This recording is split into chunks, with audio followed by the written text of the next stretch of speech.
other beetles to perform the operation with united efforts.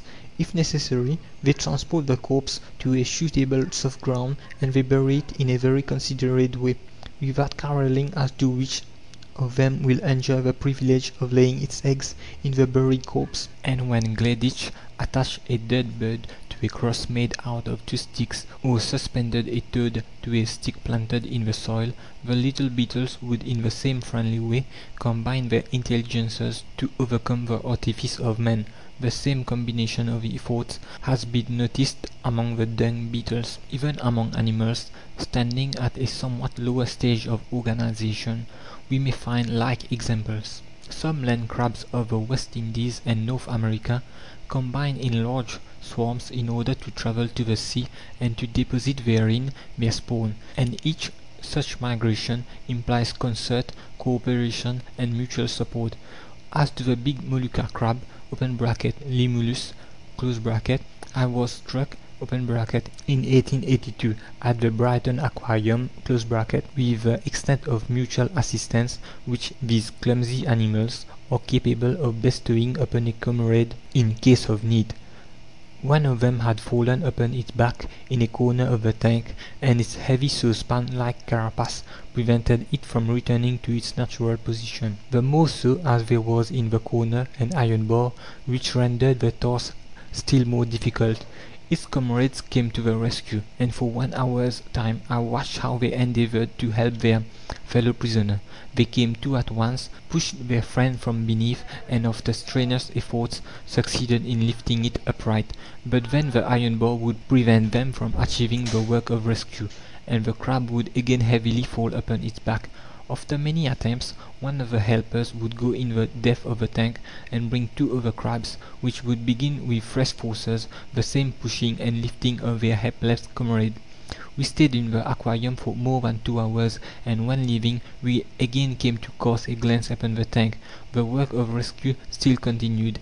Since I saw that, I cannot refuse credit to the observation quoted by Dr. Erasmus Darwin, namely, that the common crab during the moulting season stations as sentinel an unmoulted or hard-shelled individual to prevent marine enemies from injuring moulted individuals in their unprotected state. George G. Romanes, Animal Intelligence, 1st edition, page 233.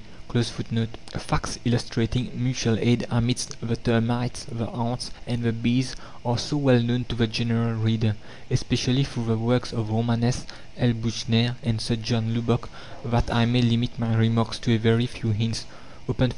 Pierre Houbert's Les fourmis indiquées, Genève, 1861. Forrest's Recherches sur les fourmis de la Suisse, Zurich, 1874, and G. T. Mogridge's Harvesting Ants and Trapdoor Spiders, London, 1873 and 1874, ought to be in the hands of every boy and girl. See also Blanchard's Métamorphose des insectes, Paris, 1868, G. H. Fabre's Souvenirs entomologiques, Paris, 1886, Ebrard's Études des mœurs des fourmis, Genève, 1864, Sir John Lubbock's Ants, Bees and Wasps, and so on.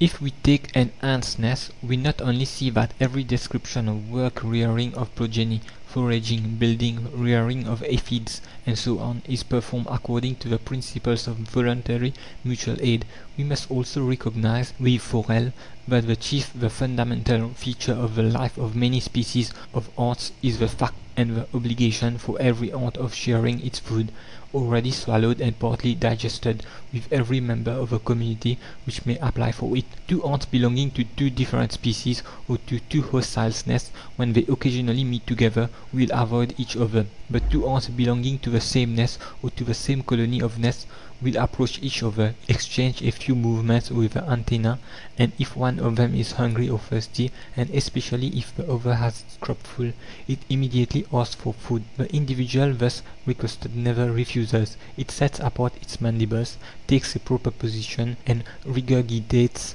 a drop of transparent fluid, which is licked up by the hungry ant.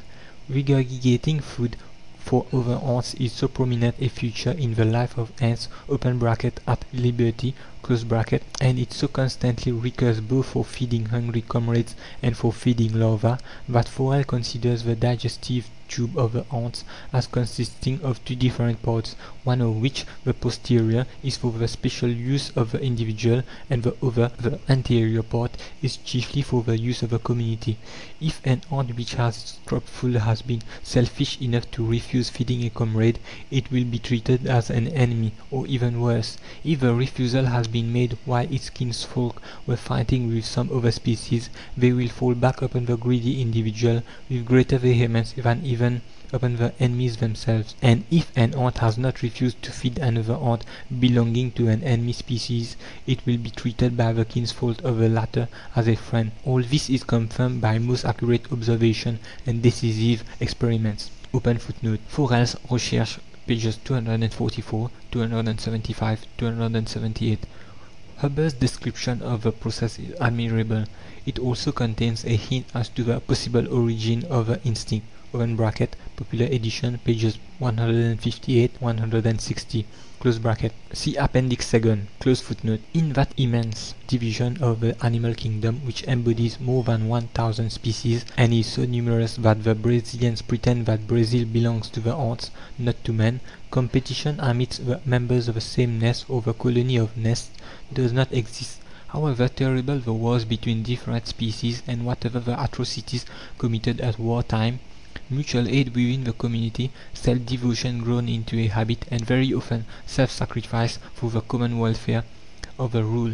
The ants and termites have renounced the Hobbesian war, and they are the better for it. Their wonderful nests, their buildings, superior in relative size to those of man, their paved roads and overground vaulted galleries, their spacious halls and granaries, their cornfields, harvesting and malting of grain. The agriculture of the ants is so wonderful that for a long time it has been doubted. The fact is now so well proved by Mr. Mugridge, Dr. Lincecum, Mr. Colonel Sykes, and Dr. Jordan that no doubt is possible. See an excellent summary of evidence in Mr. Romanes's work. See also Die Pilzgärten einiger Südamerikanische Ameisen by Elf Mueller in Schimpers Botan Miss Ostdentropen 6, 1893.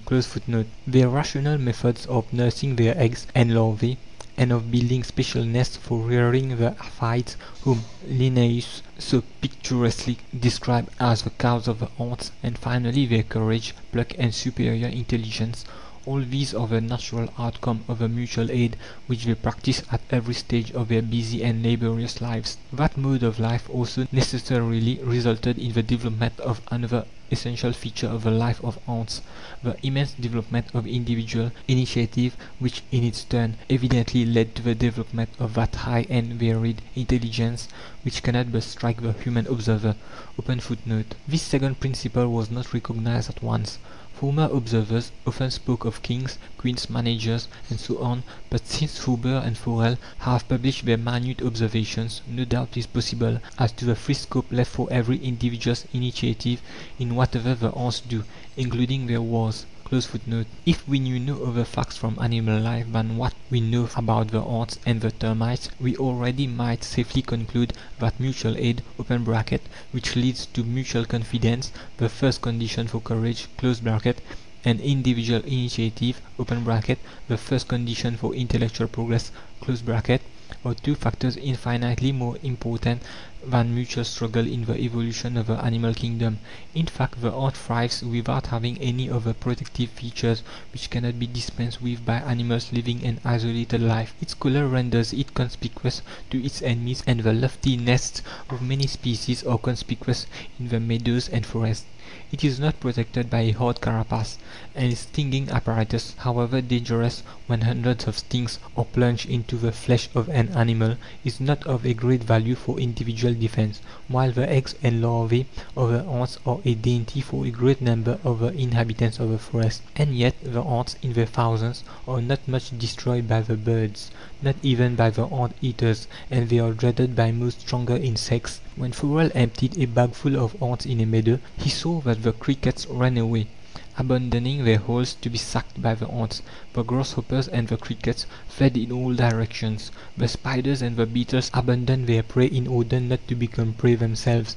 Even the nests of the wasps were taken by the ants, after a battle during which many ants perished for the safety of the commonwealth. Even the swiftest insects cannot escape